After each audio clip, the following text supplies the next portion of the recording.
Hello friends, welcome to my YouTube channel.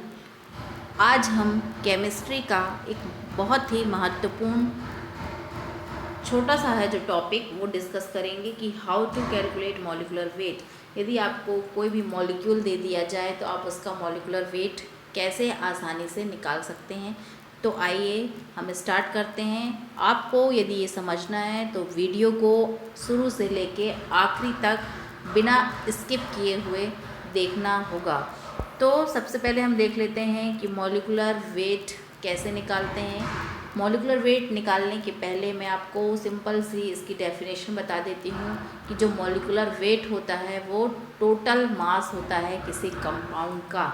जब किसी compound का टोटल द्रव्यमान आप निकालेंगे, कुल उसका द्रव्यमान निकालेंगे, तो वही आपका मॉलिक्यूलर मास और मॉलिक्यूलर वेट कहलाएगा। अब हम देखते हैं कि मॉलिक्यूलर वेट आखिरकार कैसे निकालते हैं।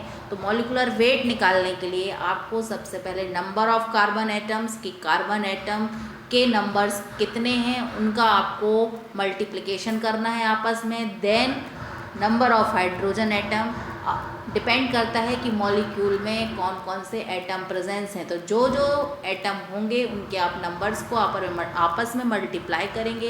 देन उनका आपस में जब सम करेंगे तो वही आपका होगा मॉलिक्यूलर वेट। तो सबसे पहले हम देख लेते हैं वाटर मॉलिक्यूल का। तो जब हम वाटर मॉलिक्यूल का मॉलिक्यूलर वेट निकालेंगे तो आप देखेंगे कि यहाँ पर हाइड्रोजन के 2 एटम्स हैं। हाइड्रोजन के कितने एटम्स की बात की गई है? हाइड्रोजन के यहाँ पर 2 एटम्स हैं। H2O के केस में देखें हम तो हाइड्रोजन के 2 एटम्स हैं, जबकि ऑक्सीजन का है 1 एटम। तो आपको क्या करना है कि जो हाइड्रोजन के 2 एटम्स हैं तो हो जाएगा आपका 2 × 1 प्लस ऑक्सीजन के कितने हैं? 1 हैं। तो ऑक्सीजन का 1 होने के कारण यहाँ पर आपका क्या हो जाएगा? ऑक्सीजन का वेट होता है 16 × 1, तो इज इक्वल टू क्या हो जाएगा? 2 + 16। तो आपका आ जाएगा आंसर यहाँ पर 18 ग्राम पर मोल। तो H2O वाटर मॉलिक्यूल का मॉलिक्यूलर वेट हो जाएगा टोटल 18 ग्राम पर मोल। इसी तरह हम नेक्स्ट देखते हैं NH3। जब हम NH3 की बात करेंगे तो इसमें 1 नाइट्रोजन एटम है, देन 3 हाइड्रोजन एटम्स हैं। तो हमको मालूम होना चाहिए कि जो नाइट्रोजन एटम है इसका इस केस में जो नाइट्रोजन का है ना, किसका? नाइट्रोजन का जो वेट होगा वो हो जाएगा 14, जबकि नाइट्रोजन का नंबर क्या है पीरियोडिक टेबल में? 7 है। तो इसका क्या हो जाएगा? वेट हो जाएगा 14। अब चूंकि एक नाइट्रोजन एटम है तो इसका 14 किसी से मल्टीप्लिकेशन नहीं होगा। देन जब बात करें H3 की तो यहाँ पर 3 हाइड्रोजन एटम है, तो वो कितने हो जाएंगे आपस में मल्टीप्लाई होकर? 3 ही रहेंगे। तो जब इनका आप सम करेंगे तो आपका आंसर आ जाएगा 17 ग्राम पर मोल होगा NH3 का मॉलिक्यूलर वेट। इसी तरह हम देखते हैं CH4। अब जब आप CH4 में मॉलिक्यूलर वेट फाइंड करोगे तो यहाँ पर आप देख रहे हैं कि जो कार्बन है वो कितना है? नंबर ऑफ कार्बन 1 है, जबकि हाइड्रोजन का नंबर कितना है? 4 है ना? 4 है ना? और कार्बन का कितना है? 1 है।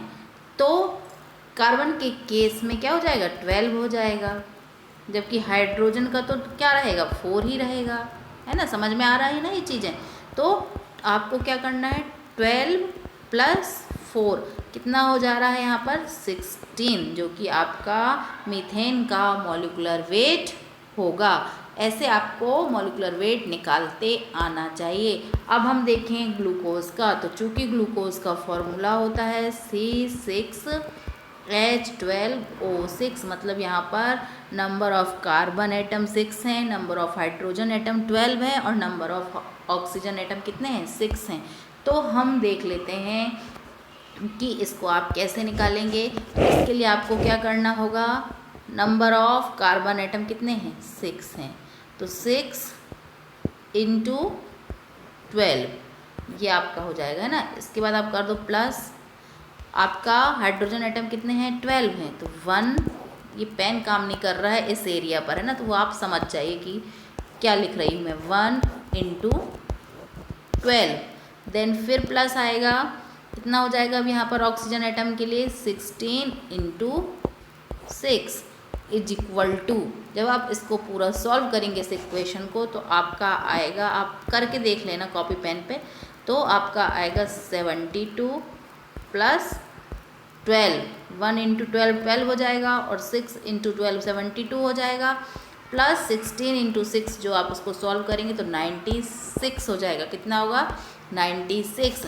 तो टोटल आपका आंसर आ जाएगा 72, 12 और 96 को सम करने के बाद आपका आंसर आ जाएगा 180। मतलब कि ग्लूकोज का मॉलिक्यूलर वेट कितना हो जाएगा, 180। आपको अगर ये समझ में आया हो तो प्लीज़ लाइक माय वीडियो, ताकि मैं और अच्छे अच्छे वीडियोज़ आपके लिए लाती रहूं। Thanks guys, please support me।